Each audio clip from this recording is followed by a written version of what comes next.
آدم کو سجدہ کرو، آدم کو۔ بعض تھوڑ پونجیے میدان میں آ گئے، کہنے لگے دیکھیں صاحب، اللہ نے جو فرمایا کہ اسجدوا لآدم، اس کا معنی یہ ہے کہ اسجدوا لی الی آدم، آدم کی طرف منہ کر کے مجھے سجدہ کرو۔ ہاں جی، تیرا کیا خیال ہے کہ دشمن اتنا ہی گیا گزرا ہے کہ چپ کر کے بیٹھ جائے؟ وہ کہتا مر تو جاؤں گا لیکن بہرحال رکتا تو نہیں، غلط توجیہ سے رکتا نہیں ہے۔ کہتے اس کا ترجمہ یہ ہے اسجدوا لآدم، اسجدوا لی الی آدم، آدم کو قبلہ بناؤ، سجدہ مجھے کرو۔ کہ لوگوں نے اس کا یہ توجیہ کی ہے۔ میں کہتا ہوں 1 2 3 نری بکواس ہے، بالکل غلط ہے، بالکل غلط ہے۔ کیوں؟ اگر یہ ہوتا کہ آدم کو کی طرف منہ کر کے مجھے سجدہ کرو تو شیطان کیوں بنتا؟ وہ تو یہی تو کہتا تھا کہ تجھے سجدہ کروں گا، اس نے کہا نہیں مجھے نہیں، اس کو کہا، اس کو کہا۔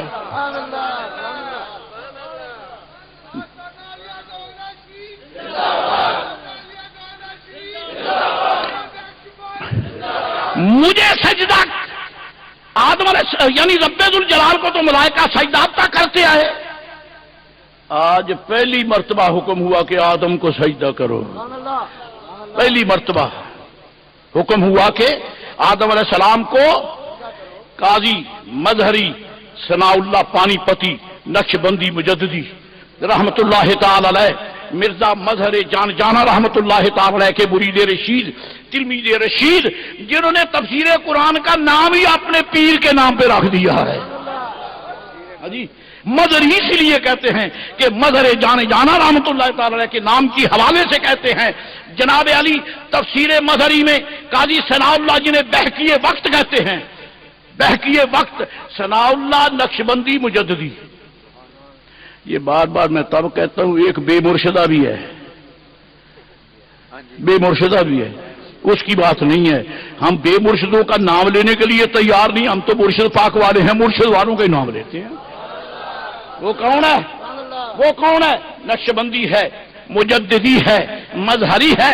آپ فرماتے ہیں کہ کانا ذالک السجود لآدم، یہ سجدہ آدم علیہ السلام کو تھا، رب نے یہ نہیں فرمایا مجھے سجدہ کرو آدم کو قبلہ بناؤ، نہیں فرمایا مجھے تو سجدہ کر چکے ہو، اب ذرا میرے خلیفے کو بھی سجدہ کر کے دکھاؤ نا، سجدہ کرو۔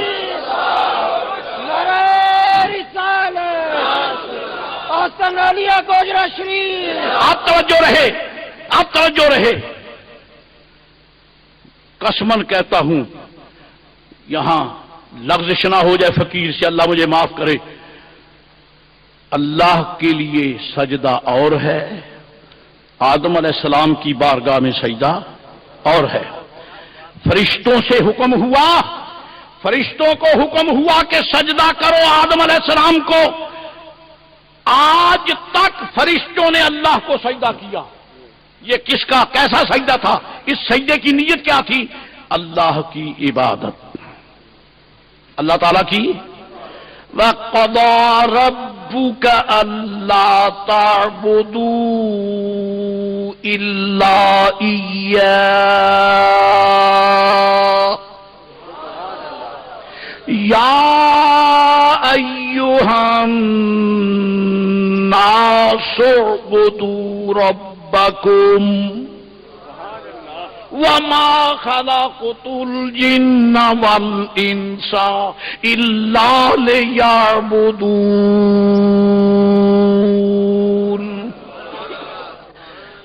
آیت تو ایک ہی بڑی ہے، فقیر نے 2-3 پڑھ دی توفیق الہی سے۔ کہتے ہیں دیگ سے ایک چاول دیکھ کے پتا چلتا ہے کہ اچھی پکی ہے، اور قرآن پاک تو قرآن پاک ہے، ایک آیت کی حقائق کی جان ہے۔ پتا چلا اللہ کو جو بھی سجدہ کیا گیا وہ عبادت کا، بولو عبادت کا۔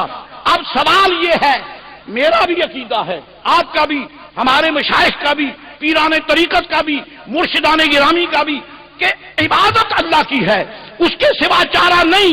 لیکن اب سوال یہ پیدا ہوتا ہے کہ یہ وہ ملائکہ ہیں جو ہزاروں سال سے لاکھوں سجدے کر چکے خدا کو، لاکھوں سجدے کر چکے، کون سے؟ عبادت کے، لاکھوں سجدے عبادت کے کیے خدا کو، ہزاروں سال سے کیے نا۔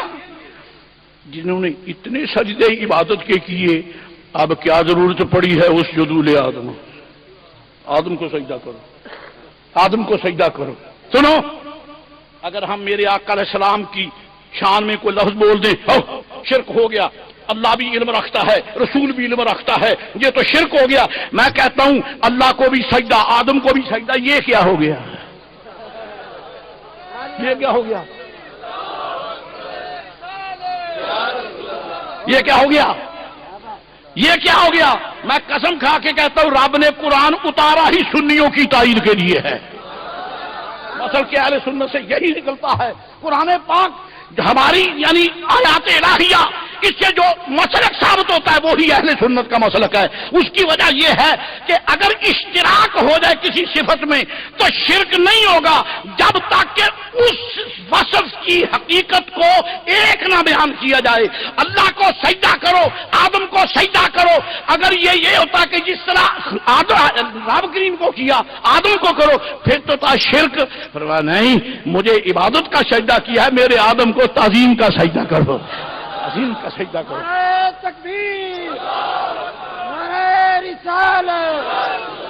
اب مسئلہ یہ چلا، مسئلہ یہ نکلا، اگر نری عبادت سے کام چلتا تو فرشتوں سے تعظیم کیوں کرائی گئی؟ خدا را اس کو سوچے، قرآن کریم ہے، یہ ناول نہیں ہے، یہ ڈائجسٹ نہیں ہے، یہ اخباری تراشا نہیں ہے، یہ قرآن کریم ہے۔ اگر نری عبادت سے کام چلتا تو آدم علیہ السلام کی تعظیم کیوں کرائی؟ جی عبادت ہو گئی، عبادت باجی، نماز ہو گئی، روزہ ہو گیا، حج ہو گیا، زکات ہو گیا، آمنا وصدقنا، چشم ما روشن، دل ما شاد، لیکن حضور نرا حسن عمل سے کام نہیں چلتا جب تک کہ حسن عقیدت پیدا نہ ہو، عقیدت پیدا نہ ہو، جب تک عقیدت نہیں ہوگی کام نہیں چلے گا۔ رب نے فرمایا ہزاروں سال سے مجھے عبادت کا سجدہ کرنے والوں اس جدول آدم کو بھی سجدہ کرو، بے نیاز تجھے تو کر چکے، اب اسے کیوں؟ فرمایا میری عبادت کا سجدہ، اس کی تعظیم کا سجدہ۔ ہزاروں سال تک عبادت کے سجدوں کے بعد آدم کو تعظیم کا سجدہ کرایا، پتا چلا جب تک تعظیم نہیں ہوگی عبادت قبول نہیں ہوگی، نہیں ہوگی۔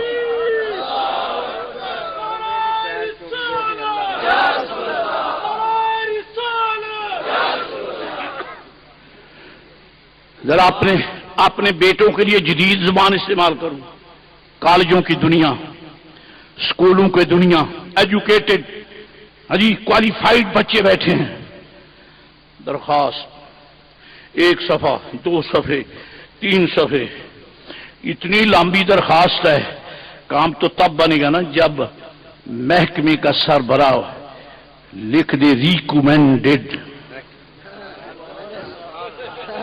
ریکمینڈیڈ، قبول، اجازت، حج قبول ہے، حجی 2 سطریں اوپر لے دے recommended by the head master, recommended by the head of department, بات ہو گئی۔ مرید کی ساری زندگی کے لیے شیخ کریم کہہ دے ریکمینڈیڈ بائی یور پیر، اور اس کے کام بن گیا، اس کا کام بن گیا، اس کا کام بن گیا۔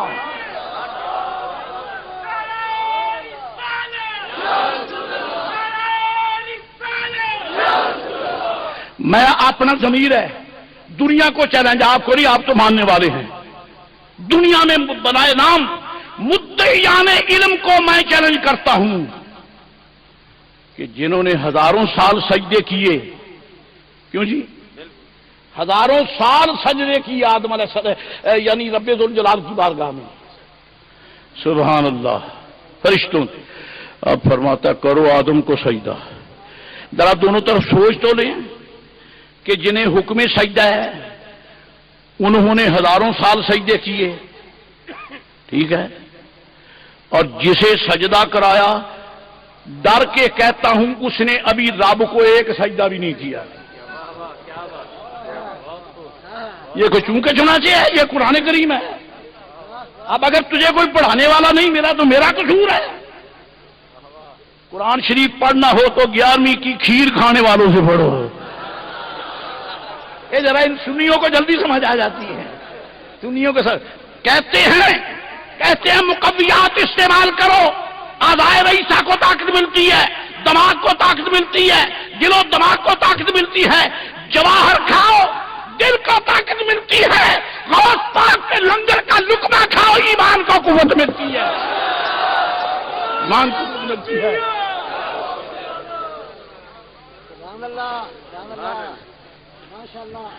مغلیہ شہنشاہ، مغلیہ خاندان کا بادشاہ جب سرہند شریف حضور امام ربانی رضی اللہ تعالیٰ کے پاس یہاں اپنے لشکر سمیت آیا تو اس نے کہا جناب اپنے میس کا لنگر نہیں کھاؤں گا، روٹی نہیں کھاؤں گا، مجھے تو مجدد پاک کے لنگر کا ٹکڑا چاہیے.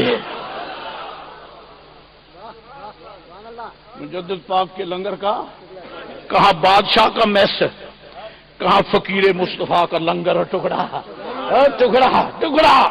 بادشاہ کہتا خدا کی قسم ہے میں نے، بادشاہ تھا ہندوستان کا، بڑے بڑے میں نے کھانے کھائے، لیکن جو لطف اور جو ذوق مجدد پاک کے لنگر کے خشک ٹکڑے میں آیا مجھے آج تک نصیب نہیں ہوا. خیر یہ تو برسبیلے محبت ایک بات کہہ دی ہے. سوال یہ ہے اللہ سبحانہ و تعالی جل مجد العظیم نے فرمایا فرشتوں سجدہ کرو. فرشتے کون ہیں؟ جنہوں نے ہزاروں سال سے سجدے کیے، اور آدم پاک وہ ہیں جنہوں نے ابھی تک ایک بھی نہیں کیا. اگر کسی کے پاس کوئی سند ہے تو بتاؤ. علماء سے معذرت، مشائخ کے قدموں پہ ہاتھ رکھ کے معذرت، آپ سے میں انشاءاللہ ٹھیک ٹھاک نمٹوں گا. میں یہ پوچھنا چاہتا ہوں، مجھے آپ یہ ارشاد فرمائیں، مجھے آپ یہ بتائیں کہ آدم علیہ السلام نے ابھی ایک سجدہ خدا کی بارگاہ میں، اور جبریل وہ ہیں جنہوں نے ہزاروں سال سے سجدے کیے. آدم پاک سے نہیں فرمایا پیارے آدم ان کو سجدہ کرو، او ہزاروں سال سے سجدہ کرنے والوں مجھے آدم کو سجدہ کرو. آدم کو سجدہ کرو، آدم کو سجدہ کرو. یہ کیا مسئلہ ہے؟ اس پہ کبھی یعنی علیحدگی میں بیٹھ کے غور کیا کرو. دنیا کے مسائل حل کرنے میں بڑے دلچسپیاں رکھتے ہو تو یہ کون حل کرے گا؟ آدم علیہ السلام. میں قرآن شریف کی آیت پڑھوں. اللہ فرماتا فَإِذَا سَوَّيْتُهُ وَنَفَخْتُ فِيهِ مِن رُّوحِي فَقَعُوا لَهُ سَاجِدِينَ.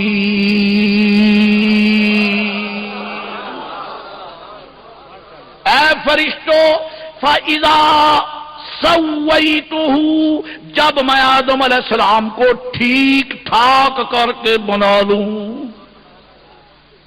قسم کھا کے کہتا ہوں میرے رب کی شان ہے غنی، اللہ بے نیاز ہے. حضرت اللہ بے نیاز ہے، لیکن قسم با خدا اس نے آدم علیہ السلام کو بے نیازی کے جلوے سے نہیں بنایا ہے، کرم نوازی کے جلوے سے بنایا ہے. پورے کہاں سے دلیل لے دی؟ رب غنی ہے، رب بے نیاز ہے، لیکن جب حضرت آدم علیہ السلام کو بنانے کا وقت آیا جو کہ خلیفہ ہے، اللہ کا خلیفہ ہے، اللہ کا نائب ہے، اور یارو باتیں ختم ہو گئیں. اقتدار اور کسے کہتے ہیں؟ خلیفہ وہی ہوتا ہے کہ جب اصل نہ ہو تو اس کا کام وہ کرے. فرمایا میں تو اللہ ہوں، میں تو اللہ ہوں، میں تو اللہ ہوں، لیکن غیب ہوں، کسی کو نظر نہیں آتا، لیکن میرا کام کون ظاہر کرے گا؟ میرا خلیفہ کرے گا.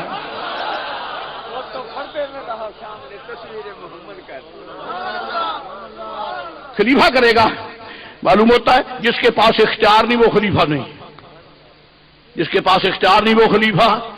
اس تھوڑ پونجیے کو کوئی چپڑاسی نہیں رکھتا، کہتا نبی میرے جیسا، پاگل کہیں کا، بدبخت کہیں کا. تجھے تو کوئی چپڑاسی نہیں رکھتا، تو کہتا نبی میرے جیسا.